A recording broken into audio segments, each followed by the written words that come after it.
Did you know that the leftover rice sitting in your refrigerator could actually be making you sick? Have you ever wondered if your favorite comfort food could be working against you? Many of us were taught that reheating food always makes it safe, but that's not always true. For some common foods, reheating creates the perfect environment for harmful bacteria, like tiny time bombs waiting to strike.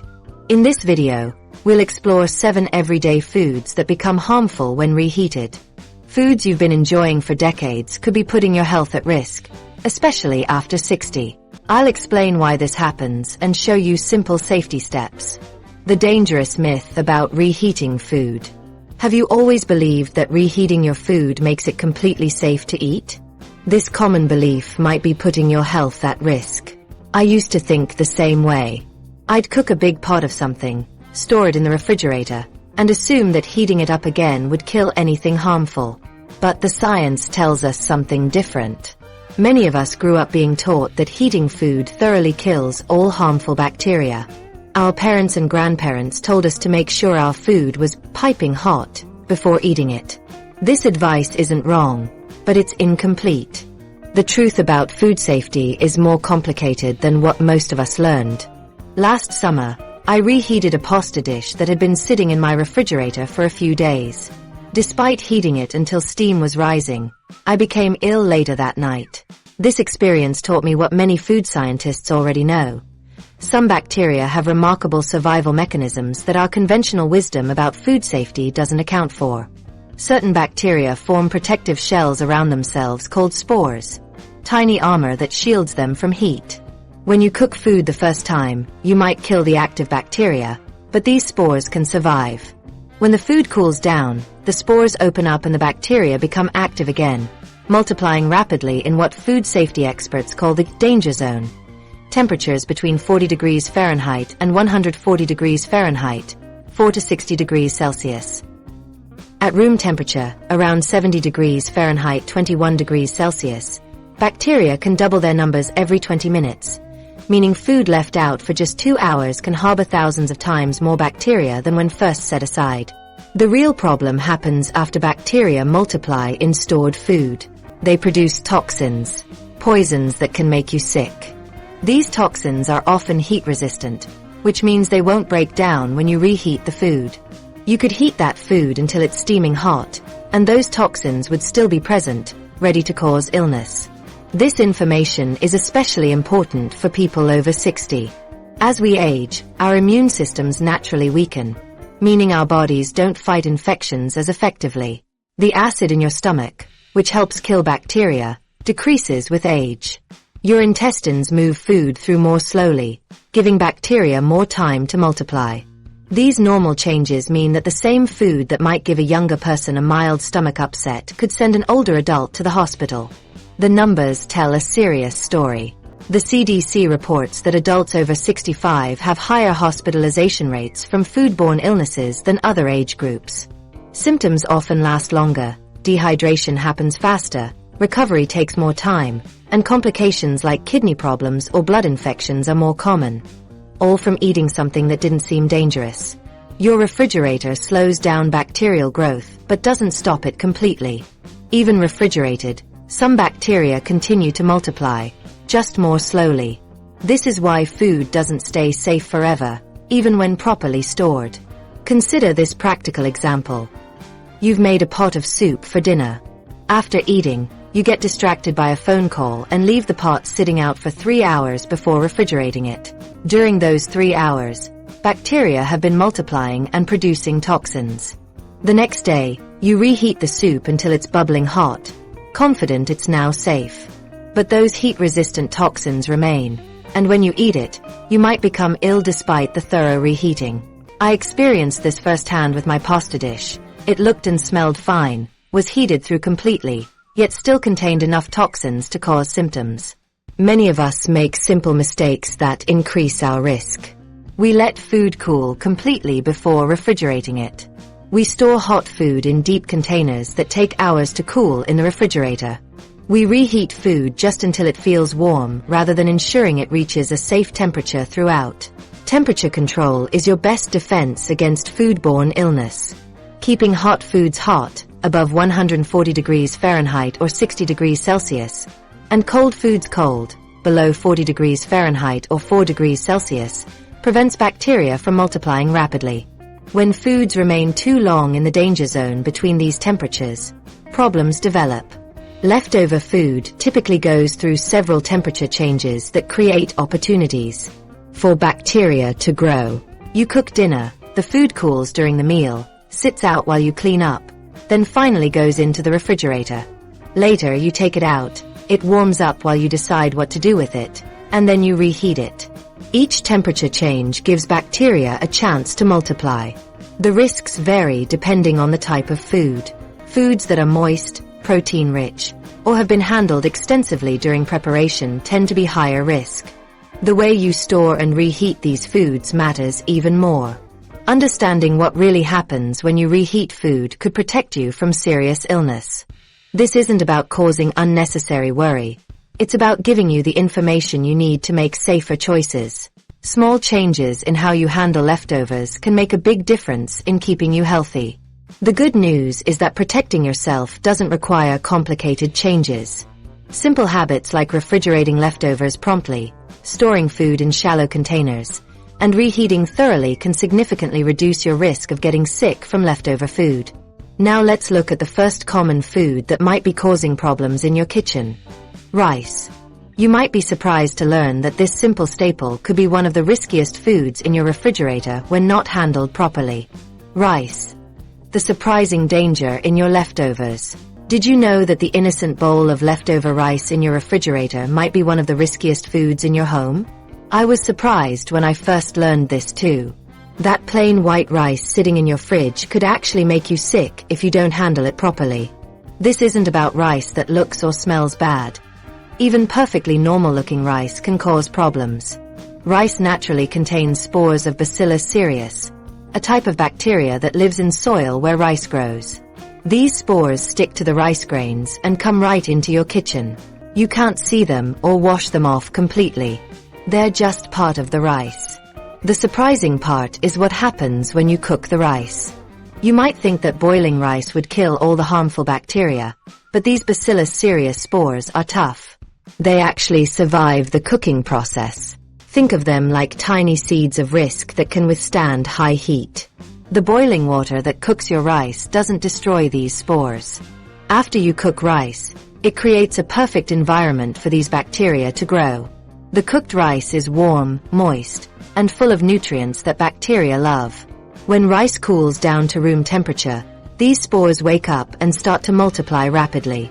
They change from inactive spores into active bacteria that can make you sick. As these bacteria grow and multiply in your rice, they produce toxins, natural poisons that can cause serious food poisoning. These toxins get into the rice and stay there. The concerning part is that even after you reheat the rice thoroughly, these toxins remain. Heating kills the bacteria, but it doesn't destroy the toxins they've already made. If you eat rice with these toxins, you'll likely experience symptoms within a few hours. The bacteria produce two different types of illness. The first type causes vomiting and nausea, usually within 1 to 6 hours after eating. The second type causes diarrhea and stomach cramps about 6 to 15 hours after eating. Both can make you feel terrible, and for seniors, these symptoms can be much more serious than for younger people. The symptoms include vomiting, diarrhea, and stomach cramps that can be especially dangerous for those over 60. Seniors can get dehydrated much more quickly from vomiting and diarrhea. Your body doesn't recover as fast as it used to, and what might be a day of discomfort for a younger person could mean a hospital visit for someone in their 70s or 80s. These symptoms can be dangerous. In severe cases, Bacillus cereus can lead to liver failure or even sepsis, a life-threatening infection that spreads through the whole body.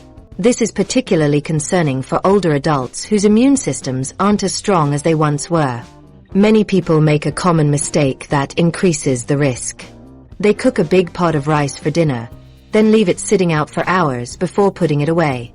Maybe you're letting it cool down, or perhaps you get distracted by cleaning up or watching TV.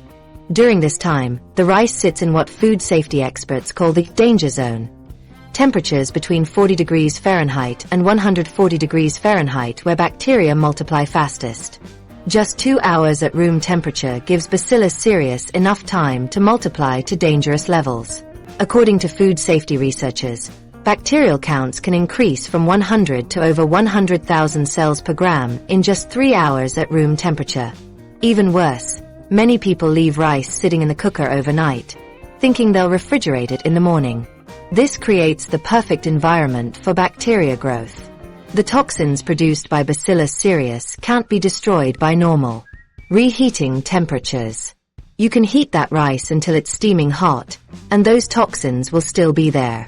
The emetic toxin, the one that causes vomiting, is especially heat resistant. It can survive temperatures up to 250 degrees Fahrenheit.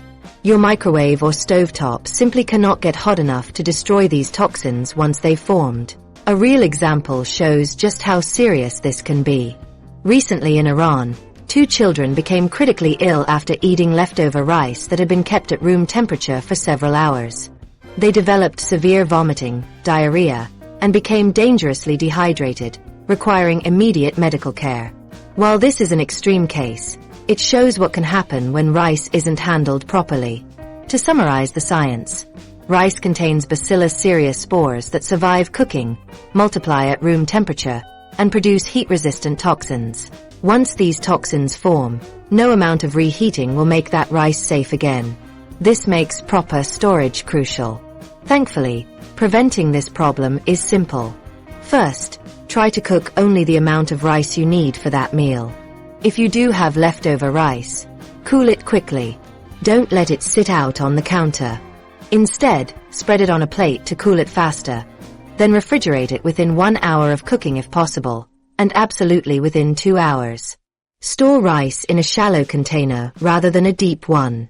This helps it cool quickly in the refrigerator. Keep your refrigerator at 40 degrees Fahrenheit or below to slow bacterial growth. The Food Standards Agency recommends eating leftover rice within 24 hours, not the 3 to 4 days you might keep other leftovers. When you reheat rice, make sure it's very hot all the way through, at least 165 degrees Fahrenheit. This won't destroy any toxins already present, but it will kill any bacteria that might still be growing. And importantly, never reheat rice more than once. Each time rice cools and is reheated, the risk increases. For those with weakened immune systems or adults over 60, it's even more important to be careful with rice. Your body doesn't fight off foodborne illness as effectively as it once did. What might give a younger person minor discomfort could cause serious problems for you. Rice isn't the only grain affected by Bacillus cereus. Pasta and other starchy foods can harbor these bacteria too. The same rules apply. Cool quickly, refrigerate promptly, and eat within a day if possible. Understanding this risk doesn't mean you need to stop eating rice. It just means being more careful with leftovers. With simple precautions, you can enjoy rice safely and avoid the unpleasant and potentially dangerous effects of Bacillus cereus food poisoning. Let's move on to another everyday food that might be causing hidden problems in your kitchen. Something you might have sitting in your refrigerator right now. Potatoes. Hidden dangers after cooling. The potato sitting in your refrigerator might be harboring a dangerous secret that most people don't know about. I was surprised when I learned about this risk because potatoes seem so harmless. But the truth is, under certain conditions, potatoes can become quite risky, especially for older adults. Potatoes are a staple food in many households. Think about how often potatoes appear on your dinner table. Baked potatoes, mashed potatoes, potato salad, or home fries. Many of us cook potatoes in large batches. Maybe you bake several potatoes at once to save energy, or you make a big pot of mashed potatoes for Sunday dinner, planning to enjoy the leftovers throughout the week. This common practice seems practical and economical. After all, potatoes are filling, inexpensive, and go with almost any meal. But what happens to those potatoes after they cool down might surprise you. When cooked potatoes cool to room temperature, they can become a breeding ground for a dangerous bacteria called Clostridium botulinum. This bacteria exists naturally in soil, which is why it can be found on potatoes. When you cook potatoes, The high heat kills many bacteria, but Clostridium botulinum forms protective spores that can survive cooking temperatures. As cooked potatoes cool down, these spores can activate and start producing botulinum toxin, one of the most powerful toxins known to science. Botulism attacks the nervous system and can cause difficulty breathing, muscle paralysis, and even death. The toxin blocks signals traveling from your nerves to your muscles, leading to weakness and paralysis that typically starts from the head and moves down the body. Symptoms usually begin 18 to 36 hours after eating contaminated food. You might first notice blurred vision, drooping eyelids, and slurred speech, progressing to difficulty swallowing, muscle weakness, and eventually affecting your ability to breathe. Without medical treatment, botulism can be fatal. The bacteria responsible for botulism thrive in low oxygen environments. This is where foil-wrapped potatoes become dangerous, like a greenhouse for toxins. When you bake potatoes wrapped in foil, as many recipes suggest, the foil creates an airless environment perfect for Clostridium botulinum when the potatoes cool down. Similarly, storing cooked potatoes in airtight containers creates ideal conditions for these bacteria to multiply. This risk increases the longer potatoes stay in the danger zone temperature range, between 40 degrees Fahrenheit and 140 degrees Fahrenheit. A potato left on your counter for hours gives ample time for toxin production. Seniors face particular risks with botulism. Age-related changes to stomach acid and gut bacteria make older adults more vulnerable. With less stomach acid to kill harmful bacteria and changing intestinal flora that normally help fight off harmful organisms, seniors have fewer natural defenses.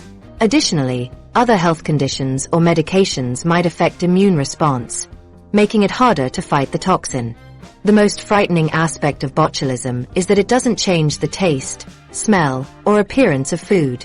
Unlike spoiled foods with warning signs like off smells or visible mold, food contaminated with botulinum toxin often looks, smells, and tastes completely normal. You can't rely on your senses to detect the danger. Once botulinum toxin forms in potatoes, normal reheating temperatures won't destroy it. The toxin is heat-resistant, meaning even if you heat the potatoes until steaming hot, the toxin remains active and dangerous. Consider what happened to the Johnson family in 2018. After a family gathering, they stored foil-wrapped baked potatoes in their pantry overnight. 3 days later, when they reheated and ate them, 5 family members developed severe botulism symptoms requiring hospitalization. 2 needed ventilators to breathe. This simple storage mistake nearly cost them their lives. So how can you safely enjoy leftover potatoes? Follow these critical safety steps. 1. Remove potatoes from foil immediately after cooking. Never store potatoes in foil. This creates the dangerous airless environment that botulinum bacteria thrive in. 2. Cool potatoes quickly after cooking. Instead of leaving them on the counter, spread them on a plate or shallow container to speed cooling. Refrigerate within 2 hours of cooking. 1 hour if your kitchen is warm. 3. Store leftover potatoes in containers that aren't completely airtight. Some air circulation helps prevent Clostridium botulinum growth. Keep your refrigerator at 40 degrees Fahrenheit or below. 4. Use leftover potatoes within 3 to 4 days. The longer they sit in the refrigerator, the more time bacteria have to grow. 5. When reheating, ensure potatoes reach at least 165 degrees Fahrenheit throughout to kill any bacteria, though this won't destroy toxins already formed. 6. For potato salad or cold potato dishes, keep them refrigerated until serving. Don't leave them at room temperature for more than an hour, especially at outdoor events on warm days. These precautions may seem like extra work, but they're simple steps that can protect you from a serious illness. The effects of botulism can be devastating, and prevention is much easier than treatment. Now let's examine another common food that requires special attention. One that's probably in your refrigerator right now, and that many people reheat frequently without realizing the potential risks involved. Chicken. Not just about salmonella. Think reheating chicken is completely safe as long as it's hot? The truth about reheated chicken might surprise you. Many of us have leftover chicken in our refrigerator right now. We cook a big batch of chicken breasts or roast a whole chicken and plan to enjoy it for several meals.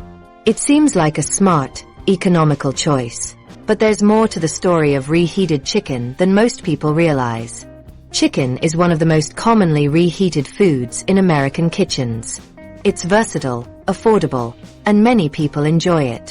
When we cook chicken, most of us know to make sure it's not pink in the middle. We focus on cooking it until the color changes completely from pink to white. This is good practice for the initial cooking, but reheating chicken safely requires understanding a few more important details. Many people believe that the only danger with chicken is undercooking it the first time. They think that once chicken has been fully cooked, all the harmful bacteria have been killed, making it completely safe to eat after reheating. This is only partly true. The real danger lies in what happens between the time you first cook the chicken and when you eat the leftovers. When chicken is cooked, cooled, and reheated, its protein structure changes, affecting both taste and texture. These proteins become more difficult for your body to break down when heated multiple times. While this doesn't make the chicken unsafe for most people, it can cause significant digestive discomfort, especially for those with sensitive systems. A friend of mine learned this the hard way. After reheating chicken leftovers 3 days in a row, she experienced bloating and indigestion that lasted nearly 2 days, despite the chicken being properly cooked each time. For seniors, these protein changes can be particularly problematic. Your stomach produces less acid as you age, making protein digestion more challenging.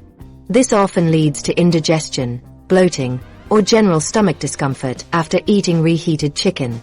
The more serious concern with reheated chicken involves bacterial contamination. Even after chicken is fully cooked, bacteria from your kitchen environment can contaminate it as it cools. Harmful bacteria like Salmonella and Campylobacter multiply rapidly if chicken isn't stored properly before reheating. These bacteria thrive at room temperature. The USDA recommends refrigerating leftovers within 2 hours of cooking, or within 1 hour if the temperature is above 90 degrees Fahrenheit. When chicken sits out longer, bacteria multiply quickly, creating potential health hazards. The consequences of bacterial contamination can be severe, especially for older adults. While a young, healthy person might experience temporary discomfort from food poisoning, seniors often face more serious outcomes, including severe dehydration, which can lead to kidney problems. The CDC estimates that Salmonella alone sickens approximately 1.35 million people per year in the United States.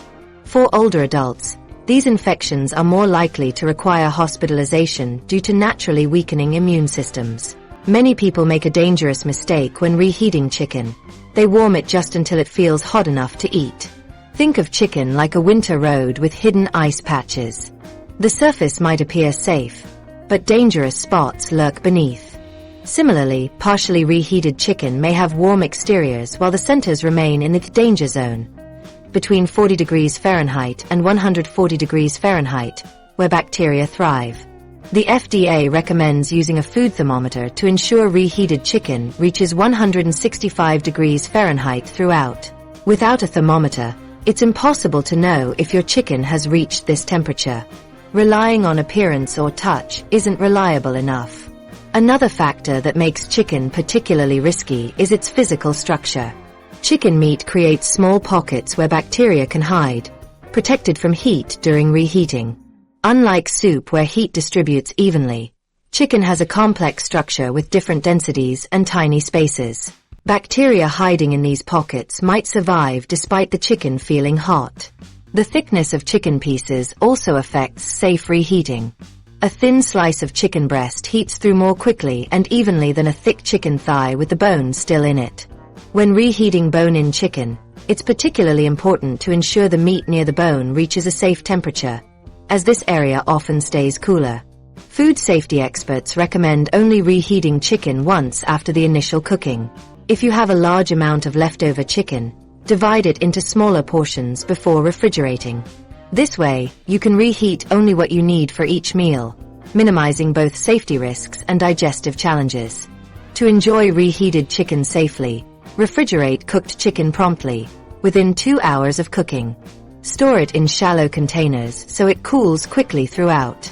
When reheating, ensure the chicken reaches 165 degrees Fahrenheit in all parts. Using a food thermometer to verify. Discard any leftovers that have been in the refrigerator for more than 3 to 4 days. For seniors or those with weakened immune systems, following these guidelines carefully is essential. The consequences of foodborne illness can be much more serious for you, so taking these simple precautions is well worth the effort. Let's look at another breakfast favorite that might be causing problems when reheated: eggs. Many people don't realize that eggs undergo significant changes when they're heated a second time. Eggs. And these changes can affect food that changes and how well your body can digest them. Have you noticed that reheated eggs never taste quite right? There's actually a scientific reason. And potential health risks too. I've always wondered why my leftover scrambled eggs never taste as good the second time around. That rubbery texture and odd smell aren't just unpleasant. They're signs of important chemical changes happening in the egg. Eggs are packed with high-quality protein and nutrients, making them a popular breakfast choice. Many of us enjoy eggs in the morning, scrambled, fried, or in an omelette. They're affordable, versatile, and full of nutrition. A single egg contains about 6 grams of protein along with important vitamins and minerals like vitamin D, vitamin B12, selenium, and choline. These nutrients support healthy brain function, strong muscles, and overall good health. When you save those leftover eggs for later, the changes affect both taste and texture. During initial cooking, the proteins in eggs begin to unfold and connect with each other, a process scientists call denaturing. This transforms the clear, runny egg white into a solid white mass. When reheated, these proteins undergo the process again, tightening further and forcing out moisture. The result: eggs that feel like rubber bands that have lost their snap. Dry, tough, and unappetizing. This is especially disappointing when you're rushing to work and thought those leftover scrambled eggs would make a quick, healthy breakfast. These protein changes release small amounts of hydrogen sulfide gas, causing that unpleasant sulfur smell in reheated eggs. The smell becomes especially strong when eggs are reheated in the microwave, which tends to heat foods unevenly and creates hot spots that accelerate these chemical reactions. The safety of reheated eggs depends greatly on how they were stored between their first cooking and reheating. While properly cooked eggs kill salmonella bacteria, improper storage allows bacteria to multiply. If cooked eggs sit out at room temperature for too long before being refrigerated, bacteria can grow rapidly. The FDA recommends refrigerating eggs within 2 hours of cooking. Many people leave eggs out much longer, especially at breakfast buffets or family brunches. Each hour at room temperature gives bacteria more chance to multiply to levels that could make you sick. For seniors with sensitive digestive systems, these protein changes make reheated eggs particularly difficult to digest. As we age, our digestive system naturally produces fewer enzymes needed to break down proteins. When egg proteins have been denatured twice through 2 heating processes, they become even more challenging for an older digestive system to handle, potentially causing discomfort, gas, bloating, or general stomach upset. Another challenge with reheating eggs is uneven heating. The yolk and white reheat at different rates, creating temperature inconsistencies.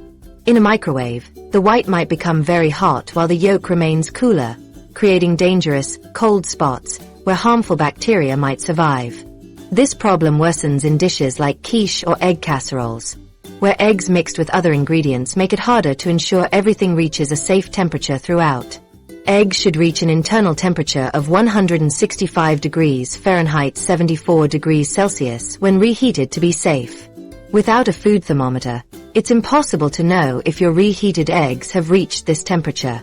Most people just heat eggs until they feel warm enough, which might not be sufficient to ensure safety. The texture change in reheated eggs also affects how susceptible they are to bacterial growth. As proteins tighten and moisture is forced out, that moisture can create small pools where bacteria thrive. This is particularly true in egg dishes with ingredients like cheese, milk, or vegetables, which provide additional nutrients for bacteria. Different egg dishes pose different levels of risk when reheated. Hard-boiled eggs tend to be safer because their structure changes less dramatically. Scrambled eggs and omelets, with their greater surface area and mixed-in ingredients, provide more opportunities for bacterial contamination and uneven heating. Dishes with runny yolks should never be saved for reheating, as they haven't reached bacteria-killing temperatures even in the initial cooking. When eggs are reheated, their proteins create compounds that are harder to digest, potentially causing digestive discomfort. This is particularly important for older adults to understand. The combination of age-related digestive changes and twice-denatured egg proteins can lead to uncomfortable symptoms that younger people might not experience. Does this mean you should never save and reheat eggs? Not necessarily, but understanding the risks helps you make safer choices. If you do want to save leftover eggs, refrigerate them quickly in shallow containers so they cool rapidly. Use them within 1 day rather than the 3 to 4 days you might keep other leftovers. When reheating, make sure they reach 165 degrees Fahrenheit throughout. Using a food thermometer is the only way to be certain. For seniors or those with digestive sensitivities, consider whether saving eggs for later is worth the potential discomfort. It might be better to cook only what you need for one meal. If you do have leftover egg dishes, recipes like egg salad, served cold, or adding chopped hard-boiled eggs to salads might be better options than reheating. Understanding these changes doesn't mean eggs aren't a wonderful food. They remain one of nature's most nutritious packages. The key is enjoying them when they're freshly cooked, when both their flavor and their digestibility are at their best. Now let's examine a healthy vegetable that becomes surprisingly problematic when reheated.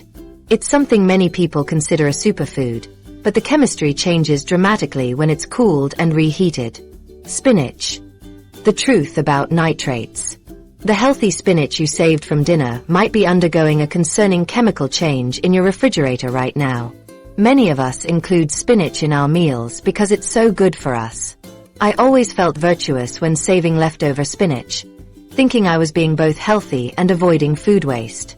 But I recently learned something about spinach that surprised me, and it might change how you handle this nutritious vegetable. Spinach is packed with nutrients and is often recommended as part of a healthy diet for seniors. A single cup provides vitamins A, C, K, folate, iron, and calcium, all nutrients that become even more important as we age. Many doctors suggest eating more leafy greens like spinach to help protect against heart disease, maintain healthy blood pressure, and support bone health. For seniors looking to stay healthy and independent, spinach seems like a perfect food choice. Spinach naturally contains nitrates, compounds that are generally harmless and even beneficial in their original form. These natural nitrates help relax blood vessels and improve blood flow, contributing to spinach's heart-healthy reputation. However, when spinach is heated, cooled, and reheated, these beneficial compounds undergo a transformation, like a helpful garden ally turning into a potential troublemaker. This transformation happens in 2 stages. When cooked spinach cools, bacteria can convert nitrates to nitrites. Then, when reheated, especially at high temperatures, some nitrites form nitrosamines. Think of it as a chain reaction that changes beneficial compounds into potentially harmful ones. Nitrosamines have been linked to increased risk of certain cancers, particularly affecting the digestive system. While our bodies can handle some exposure, regular consumption of foods high in nitrosamines may increase cancer risk over time. This information is particularly important for seniors, who may already have age-related cancer risk factors. The longer cooked spinach sits in your refrigerator before reheating, the more time these chemical conversions have to occur. Many people cook a batch of spinach at the beginning of the week and reheat portions throughout the week, unknowingly increasing these potentially harmful compounds. The reheating process itself accelerates these reactions, especially at high temperatures. Microwaving leftover spinach or heating it in a very hot pan provides energy that speeds up the conversion to nitrosamines. A quick reheat at a moderate temperature causes less conversion than a long, high-heat warming process. Different vegetables require different handling approaches. While many vegetables contain some nitrates, leafy greens like spinach have particularly high levels. Kale, arugula, lettuce, beets, celery, and cabbage also contain nitrates. But spinach tends to have higher concentrations, requiring more careful handling. For seniors, this information carries special significance. As we age, our body's natural defenses against harmful compounds weaken. The liver's detoxification systems become less efficient. Our immune systems may not identify and remove damaged cells as effectively, and DNA repair mechanisms don't work as well as they once did. These age-related changes make avoiding unnecessary exposure to compounds like nitrosamines more important. Fresh spinach and properly handled cooked spinach remain very healthy food choices. The benefits of eating spinach far outweigh potential risks when you take simple steps to minimize nitrosamine formation. Here are practical steps to keep your spinach as healthy as possible. First, cook only the amount of spinach you plan to eat in one meal. Second, if you have leftovers, cool them quickly and refrigerate promptly. Third, eat leftover spinach within 1 to 2 days rather than keeping it longer. Fourth, consider eating leftover spinach cold in salads rather than reheating it. A simple spinach salad with a light vinaigrette and some cherry tomatoes makes a delicious and safe way to enjoy leftover cooked spinach. Fifth, if you must reheat spinach, use moderate heat just until it's warm enough to eat, rather than cooking at high temperatures for extended periods. Another option is to blanch fresh spinach briefly and then freeze it in portion-sized containers. When needed, thaw just what you need and add it to soups, stews, or sauces at the end of cooking. This minimizes reheating while maintaining convenience. For those over 60, specific food safety information becomes increasingly valuable. Our bodies don't bounce back from foodborne illness or processed toxins as easily as they once did. Simple changes to how we handle spinach can help us stay healthier and more independent as we age. Many seniors value preparing meals ahead of time for convenience, but with spinach, a different approach works better. Instead of cooking a large batch to reheat throughout the week, consider keeping fresh spinach on hand and quickly cooking small portions as needed. Or incorporate raw spinach into smoothies, where you get all the nutritional benefits without any cooking or reheating. Knowledge is power when it comes to protecting your health, and now you have important information to help make the best choices in your kitchen. Understanding this chemical process doesn't mean giving up this nutritious vegetable. It simply means being more mindful about storage and reheating. Let's move on to another food that requires special attention when saving for later.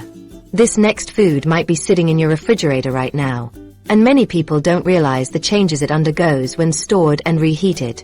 Mushrooms. Protein problems after storage. The mushrooms from yesterday's dinner might be undergoing dangerous changes that most people aren't aware of. I used to think leftovers were always safe as long as they weren't visibly spoiled. But mushrooms are different. Those perfectly innocent-looking mushrooms in your refrigerator could be causing problems you don't expect. Mushrooms are rich in proteins and nutrients, making them a popular meat alternative. Many people enjoy mushrooms as a way to reduce meat consumption while still getting protein in their diet. A single cup of mushrooms contains about 3 grams of protein along with important B vitamins, potassium, and selenium. They're low in calories but provide that satisfying meaty texture that makes them popular in vegetarian meals. But what happens to mushrooms after they're cooked isn't widely understood. These same proteins begin breaking down immediately after mushrooms are cooked, releasing compounds that can be hard to digest. Unlike some other foods that remain stable for days in your refrigerator, mushroom proteins start changing right away through a process called proteolysis. These protein fragments can be more difficult for your body to process than the original proteins. This breakdown process continues even in the refrigerator, just at a slower pace. By the time you take those mushrooms out to reheat them, significant changes have already occurred. The mushrooms might look the same, but chemically, they're different. When stored and then reheated, mushrooms can cause digestive discomfort because of these protein changes. Many people experience bloating, gas, or stomach cramping after eating reheated mushrooms but don't connect these symptoms to their food. They might blame it on something else they ate or on general digestive issues. What makes mushrooms particularly problematic is their nature as biological sponges for hidden danger. Mushrooms are extremely absorbent, soaking up oils, sauces, and flavors when you cook them. This same quality means they easily collect bacteria from their surroundings, your hands, cutting boards, countertops, or other foods. Once bacteria get onto cooked mushrooms, they find an ideal environment to thrive. The spongy texture creates countless tiny spaces where bacteria can hide and multiply, protected from the heat of reheating. Under a microscope, mushrooms reveal many small cells with spaces between them, perfect hiding places for bacteria. During reheating, especially in microwaves which heat unevenly, the outer portions might reach bacteria-killing temperatures while bacteria in inner spaces survive in the danger zone. For seniors with sensitive digestive systems, these protein breakdown products can cause significant stomach upset. As we age, our digestive systems naturally produce fewer enzymes, less stomach acid, and our intestinal movements slow down. These normal age-related changes make it harder for our bodies to handle foods that are difficult to digest. Many seniors also take medications that might further affect digestive function. Some common medications for high blood pressure, heart disease, or arthritis can cause digestive side effects that worsen when eating challenging foods like reheated mushrooms. The protein degradation accelerates over time. After just 24 hours, significant breakdown has occurred. By 3 days, the breakdown is extensive. Temperature fluctuations from opening the refrigerator door speed up both protein breakdown and bacterial growth. The changing consistency of reheated mushrooms gives us a clue about these processes. Have you noticed that reheated mushrooms often become somewhat slimy or watery? This texture change signals protein breakdown. The proteins that give fresh mushrooms their structure have degraded, leading to changes you can see and feel. This doesn't mean you need to avoid mushrooms entirely. They're still nutritious foods with many health benefits. The key is understanding that they require special handling as leftovers. A few simple changes can help you enjoy mushrooms without risking discomfort or illness. To enjoy mushrooms safely, cook only the amount you plan to eat at one meal. If you do have leftover mushrooms, store them in a clean container in the refrigerator and use them within 24 hours rather than the 3 to 4 days you might keep other leftovers. When reheating, ensure they reach at least 165 degrees Fahrenheit throughout to kill as many bacteria as possible. Another good option is to use leftover mushrooms in cold dishes. Add them to salads or sandwiches the next day instead of reheating them. This avoids bacteria surviving in cold spots during the reheating process. For older adults, being extra cautious with mushrooms makes sense. The potential for digestive discomfort is higher, and your body may not fight off foodborne illness as effectively as it once did. Simple precautions allow you to continue enjoying the taste and nutritional benefits of mushrooms without the risks of reheating them. Not all mushroom varieties behave exactly the same after cooking. Thicker, meatier mushrooms like portobello or shiitake can have more places for bacteria to hide than thinner varieties like enoki or button mushrooms. But all types undergo protein breakdown and can harbor bacteria, so similar precautions apply regardless of the type. Understanding how mushrooms change after cooking helps you make informed choices about your leftovers. Knowledge about food safety becomes increasingly important as we age, when our body's natural defenses against foodborne illness naturally weaken. Being careful with how you handle mushrooms is a simple step that can help protect your health and comfort. Now let's examine our final food, one that many people don't realize requires special handling. This last item might be surprising because it's something many of us enjoy regularly, but it needs particular attention when it comes to storage and reheating. Seafood. Why once is enough? That leftover fish in your refrigerator might be much riskier to reheat than you realize. I learned this the hard way after getting sick from reheated salmon. I thought I had done everything right. I had refrigerated it promptly and reheated it thoroughly. But I didn't understand the science behind why seafood needs special handling. Seafood is highly nutritious but also extremely perishable compared to other protein sources. Fish and shellfish are packed with high-quality protein, omega-3 fatty acids, and important vitamins and minerals. These nutrients support heart health, brain function, and may help reduce inflammation. For seniors looking to maintain their health, seafood seems like an excellent choice. And it is, when it's fresh. The problem begins after cooking. Fish and shellfish contain proteins that break down quickly after cooking, creating compounds that can cause digestive problems. These proteins are more delicate than those in beef or chicken and start to degrade almost immediately after cooking, even when refrigerated properly. This breakdown changes the texture of the seafood, making leftover fish dry and crumbly or shrimp rubbery when reheated. This texture change signals chemical changes affecting how your body responds to the food. The breakdown products from seafood proteins can be difficult to digest, especially for older adults whose digestive systems are already less efficient. This often leads to stomach discomfort, gas, bloating, or other digestive symptoms. Seafood also naturally contains bacteria like Vibrio that multiply rapidly at room temperature. When seafood is cooked initially, most bacteria are killed, but any survivors can multiply very quickly, doubling in as little as 15 minutes. This rapid growth means that seafood left out briefly can develop dangerous bacterial levels. The FDA recommends storing seafood below 40 degrees Fahrenheit to slow bacterial growth. When not cooled quickly after cooking, bacteria can produce histamine and other toxins that cause scombroid poisoning, particularly in fish like tuna, mackerel, mahi-mahi, and sardines. These fish contain high histidine levels, which bacteria convert to histamine, a toxic compound. Scombroid poisoning mimics allergic reactions, causing flushing, headache, itching, rash, nausea, vomiting, diarrhea, and abdominal cramps within minutes to hours after eating contaminated fish.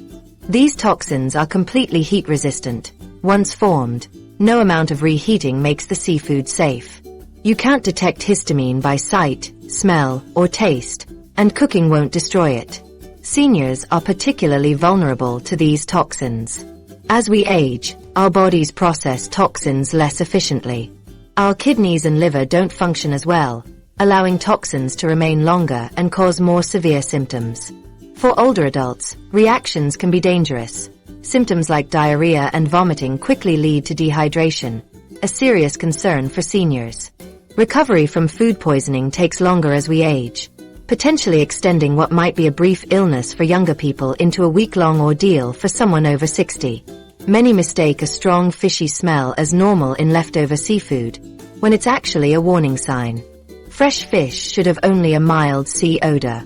That strong smell in aging fish is trimethylamine, produced as fish breaks down. If your leftover fish develops a strong smell, it's no longer safe to eat, even after reheating. Shellfish like shrimp, crab, and lobster spoil even faster than fish because their flesh contains more moisture and nutrients that bacteria thrive on. Time and temperature control are crucial for seafood safety. The longer seafood sits at room temperature, the greater the risk. Even refrigerated, seafood's safety clock ticks faster than for other proteins. While cooked chicken might keep for 3 to 4 days, seafood should be consumed within 1 to 2 days of cooking. Proper storage helps reduce risks by slowing bacterial growth and protein breakdown. Store cooked seafood in shallow containers for quick, even cooling. Keep your refrigerator at 40 degrees Fahrenheit or below.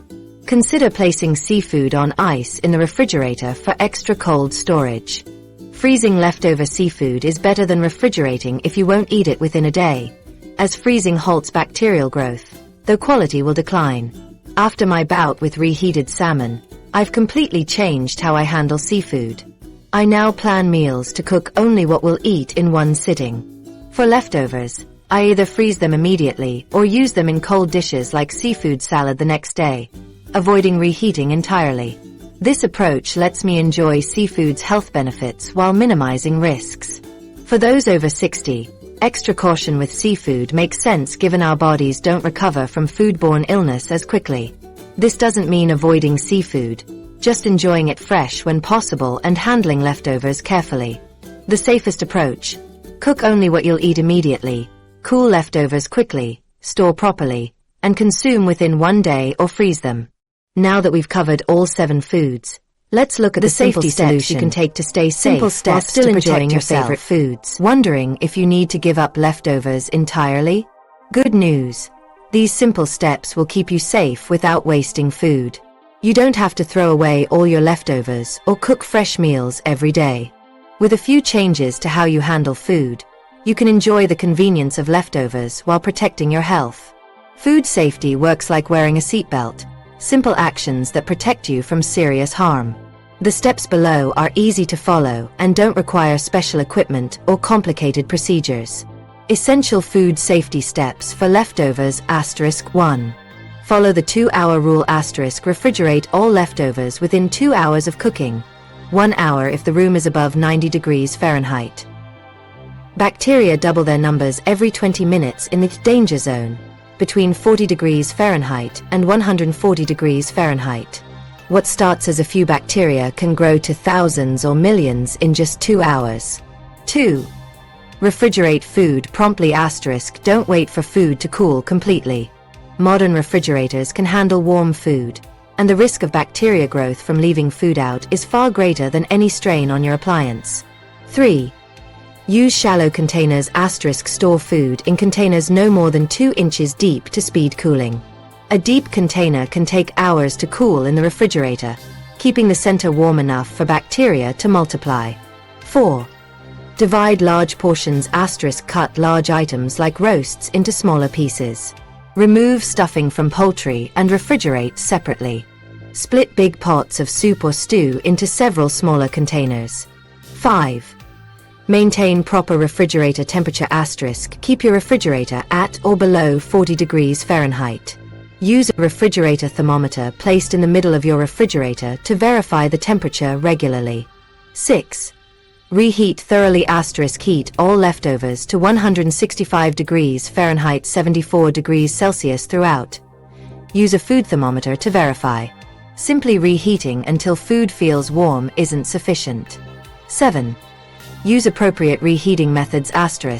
Soups/stews/sauces. Bring to a rolling boil.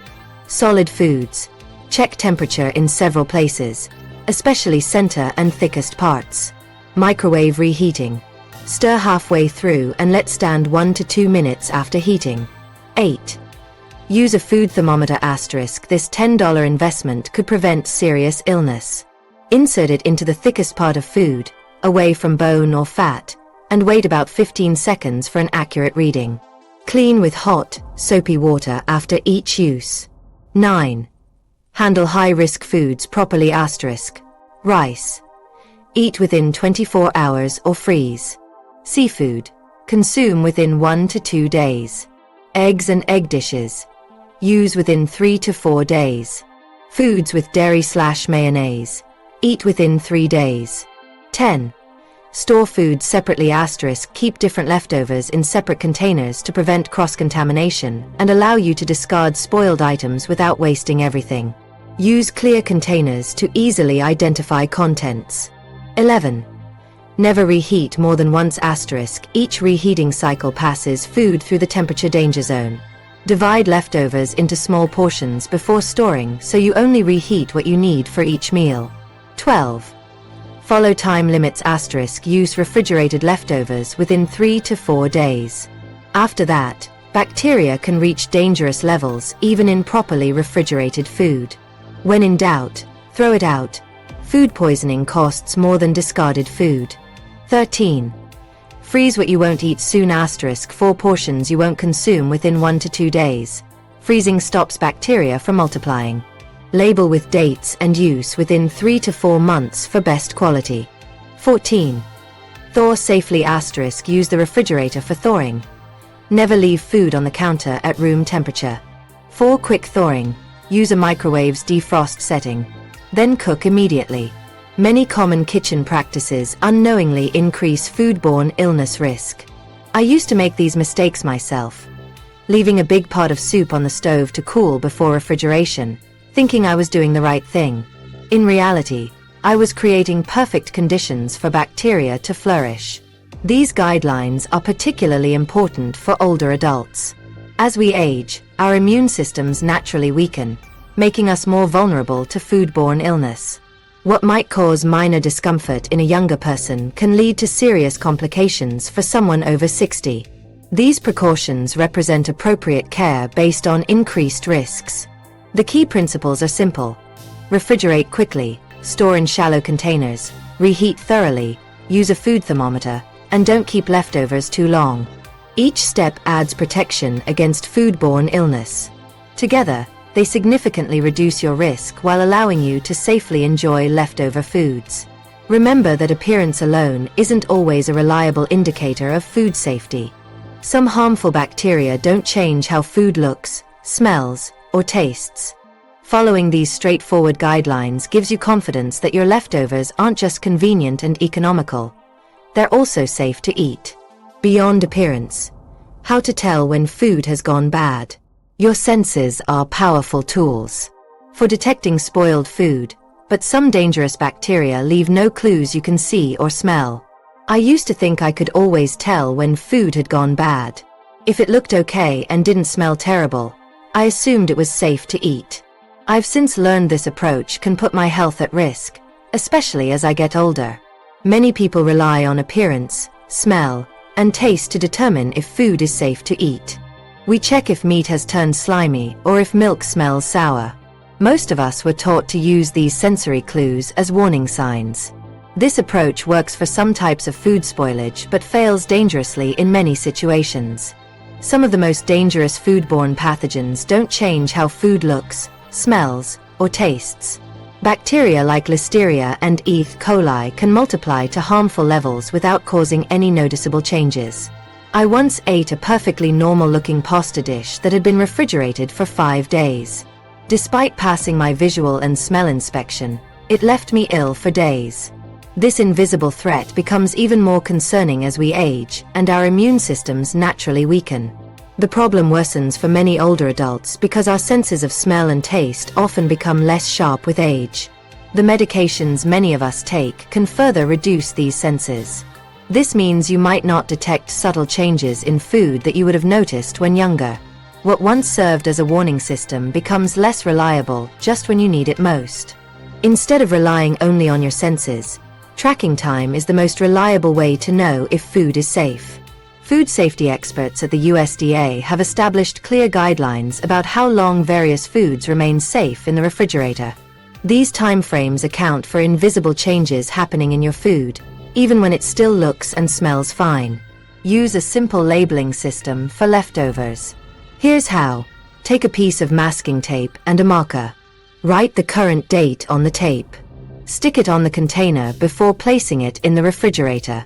Some people find it helpful to also write what's in the container, especially if they use similar containers for different foods. I keep a roll of masking tape and a marker in my kitchen drawer right by the refrigerator. This makes it easy to label everything before storage. Now I don't have to wonder how long something has been stored. I just look at the date and know immediately whether it's still safe to eat. For most cooked foods, the safe time frame is 3 to 4 days in the refrigerator, regardless of appearance. This window applies to most cooked meats, casseroles, cooked vegetables, and similar foods. After this time, bacteria can multiply to dangerous levels even when food is properly refrigerated. Some foods need to be used even more quickly. Rice and seafood should be consumed within 1 to 2 days, while soups and stews can sometimes last up to 4 days. The shorter time frame for rice and seafood reflects their higher risk of bacterial growth, with Bacillus cereus spores in rice and rapid protein breakdown in seafood continuing even in the refrigerator. Foods with high moisture content generally spoil faster than drier foods. Foods with higher acidity, like tomato-based sauces, tend to last longer than low-acid foods. But even with these differences, the 3 to 4 day guideline provides a safe approach for most leftovers. Your refrigerator temperature plays a key role in food safety. Set your refrigerator at or below 40 degrees Fahrenheit 4 degrees Celsius. Higher temperatures allow bacteria to grow more quickly, shortening the safe storage time for all foods. If your refrigerator runs warmer than recommended, use leftovers even faster.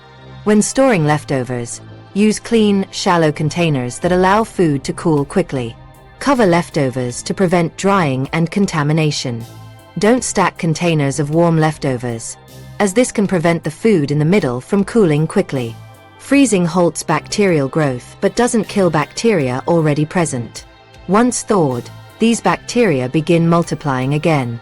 4. Best quality and safety. Use frozen leftovers within 2 to 3 months. Always thaw them in the refrigerator, not at room temperature. Remember the food safety saying, when in doubt, throw it out. This simple phrase has saved many people from foodborne illness. If you can't remember when you stored something, it's better to discard it. The cost of replacing food is much less than the cost of getting sick, especially for older adults who might need medical care for foodborne illness. This approach actually helps reduce waste in the long run. By labeling foods and following safe time frames, you learn to prepare appropriate amounts and use leftovers before they spoil. The Food Standards Agency explicitly warns against the sniff test for foods with a use-by date, as humans cannot detect the bacteria that cause food poisoning through smell. This is particularly significant for seniors, whose weakened immune systems make them more vulnerable to foodborne illnesses. This advice applies equally to leftovers. The absence of odor provides no guarantee of safety. Many of us grew up in households where food was kept until it showed clear signs of spoilage. Our parents and grandparents may not have had the benefit of modern food safety knowledge. Today, we understand much more about how bacteria grow in foods and the risks they pose, especially to older adults. Updating our kitchen habits based on this knowledge helps keep us healthy. Now let's wrap up with the most important things to remember about food safety. Understanding these guidelines will help you enjoy your meals without worry while protecting your health in your golden years. The simple steps we've covered today could save your life. As we get older, our bodies don't fight off germs as well as they used to. But that doesn't mean you need to worry about every meal.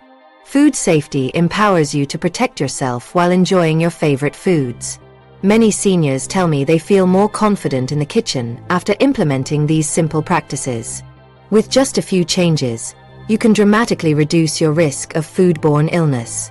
Take control of your kitchen safety today by checking that your refrigerator stays below 40 degrees Fahrenheit and purchasing an inexpensive food thermometer. These small investments eliminate guesswork and provide peace of mind with every meal.